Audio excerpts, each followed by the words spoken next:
The grace of God is the empowerment of God. It's not just justification, it's not just the forgiveness of our sins, but it is the actual power of God. Here we can see Paul talking about sin and grace. For sin will have no dominion over you, since you are not under law, but under grace. You see, grace is not just a pardon of our sins, but it breaks its power, it breaks its stronghold. Grace empowers us to fully be free from sin. It can also empower us in other ways. Here Paul talks about how grace empowered him through his ministry. But by the grace of God, I am what I am, and his grace towards me was not in vain. On the contrary, I worked harder than any of them, though it was not I, but it was the grace of God that was in me. You see here, the grace of God allowed Paul to work harder. It empowered him. This is all well and good, but how do we get this grace? How do we get this power? Well, it is through faith. You see, by grace, through faith.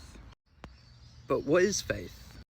Well, to keep it short, faith is pretty much just the realization of God's love that he has for you. I talked more about this in the previous video, by the way, if you want to go check it out. But yeah, to receive grace, we need faith. We can kind of think of faith like this. It's like the pipeline that allows God's grace to reach us. You can imagine the rain over here as God's grace just hitting everything, and our faith is the channeling river that brings God's grace into our life. So grace is the power of God. Faith is a channel in which we receive God's grace. But how much faith do we need?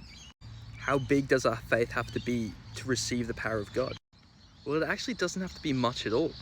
One of Jesus' famous teachings about faith is the one of the mustard seed.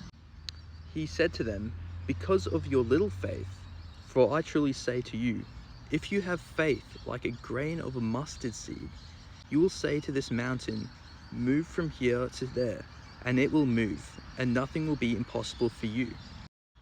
So even faith as small as a mustard seed can make mountains move. So yeah, I encourage you all, embrace this power of God. Channel your faith so you can experience the grace of God. Use this in your day-to-day lives. And remember, it doesn't matter how much faith you have, it's the power of God that does all the work.